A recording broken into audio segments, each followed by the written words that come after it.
I'm with Progressive Health Center, and we're an integrative medicine center. So we do health and wellness services. What are you doing to address the incentive of keeping people healthy and not allowing them to get sick in the first place? There's no incentives.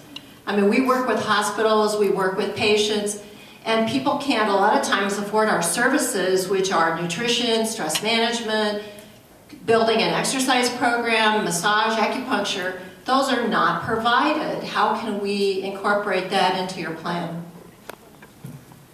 So, again, it'll depend on what ends up being the payment model. One of the things our Medicaid regional care collaboratives are trying to do is allow the regional care collaboratives to have a piece of the shared savings from decreased utilization. So I could see that potentially being a model where some providers are working under a shared savings model, and then they focus on those efforts that you're discussing, which are great for our population with obesity and diabetes, hypertension, coronary artery disease.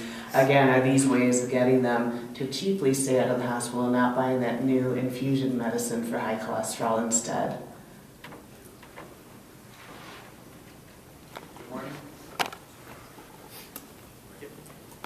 Good morning.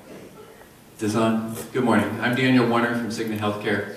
Thank you so much for asking all our varied questions this morning. My question is around, under Colorado Care, if people can pick the provider anytime, anywhere, anyone, what resources would be available for people to navigate the complex healthcare system? Because today there's a lot of waste in the system where people get lost and run in circles, frankly, trying to get the care they need without guidance. Yeah, that's a good question. So, I'm going to tie that to another question I always get, which is what's going to happen with the exchange. And so, as you know, the exchange has invested millions of dollars in technology that will hopefully be able to give us access to information about quality and outcomes on different, right now, insurers, but potentially providers as well. And so one of the one-sentence things in the amendment is that there needs to be a way for people to access information about quality and outcomes. I personally see that as a role of a primary care physician. A primary care physician should know who are the people who have the best expertise and outcomes in their field.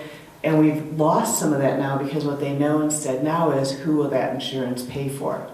And so hopefully we can go back to making it based on quality and not networks.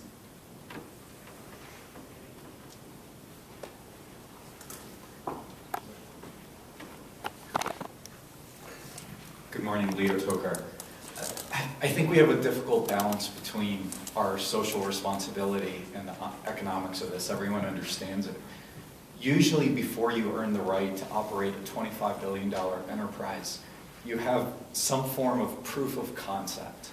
And so before you dismantle a system and move to something that economically is extremely aspirational at this point, why wouldn't you start at a place where you can prove your concept and show that these economics actually work? I'm glad you asked that because there is actually a proof of concept phase in the amendment. And that is that if the amendment passes, immediately a 1% tax is collected, and during that period of time, the details are worked out, and the financing and actuarial analysis is done. Because in order to be approved for a waiver from the Secretary of Health and Human Services, you need to have fiscal proof that the plan will be solvent for 10 years. And so there is, if you will, an escape door in the amendment where there is 1 year in which all these questions you've been asking actually get answered. What does this look like? What do people get paid? What kind of prices can you negotiate, et cetera, et cetera. And then an actuarial analysis is done on the plan to say, do the numbers work? And then it's applied to the federal government. And I see the look in your face saying, is that enough? And I think I want to put the counter argument out there, which is that we know that what we're doing right now is not going to work.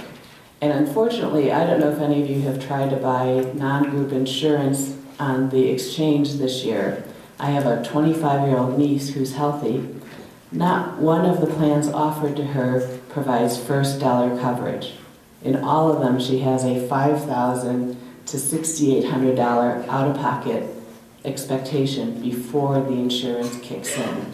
And so, to me, as a primary care doctor who takes care of people with chronic medical conditions, what that says is we're going to see a lot more people with decompensated illnesses in our hospitals who are going to get the care they need, and that is going to lead to further increases in the premiums for those of us who can afford to purchase insurance, because people who don't have illnesses aren't putting the money into the system. And so I think we have a system that we know right now is completely unsustainable. This gives us the opportunity to look at what if we redesigned this, took the 30% that the Institute of Medicine in 2012 says is being wasted by an ineffective healthcare system, and used it in a different way, and more importantly, kept all that money in the state of Colorado, with working with the people who in our state, I have to tell you, our most progressive healthcare system is in a western slope, and those are our conservatives. And so I think we have people with the knowledge, expertise to do it here. This 12-member board of directors could all be conservative Republicans as long as they understand the impact of healthcare. And I could give you the names of at least 4 who I'd love to see on there, because they really understand how healthcare works. Yeah, I just emphasize, this is new. This is a new way to provide, to pay for healthcare in Colorado.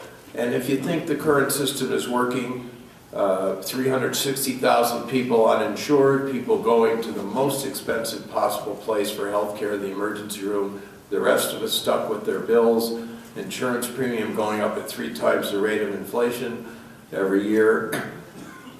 If that's acceptable, well then don't change.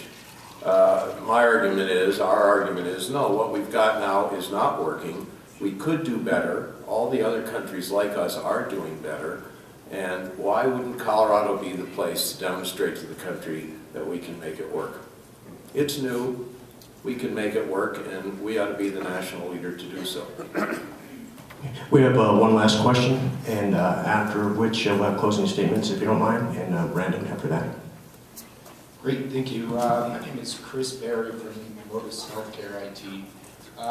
My question is Colorado Care going to be available every day, all time, every day? Because my problem is with healthcare is we have what's called open enrollment, when you only have just a certain amount of time to change insurance, buy insurance. Why is that? Why can't it be available all day, every day? If I want to change to Colorado Care, is that going to be available to me? So you will automatically be a member of Colorado Care if you're a resident of the state. So it's always available to you. The reason that regular insurance you can't just buy any day is because everybody would wait until they got diagnosed with something and then buy health insurance. And that would mean that we had a 100% high-risk pool. And you need some people who are healthy in there to help spread the cost of people who are sick. And so that's why we can't have open enrollment every day for the current health insurance system.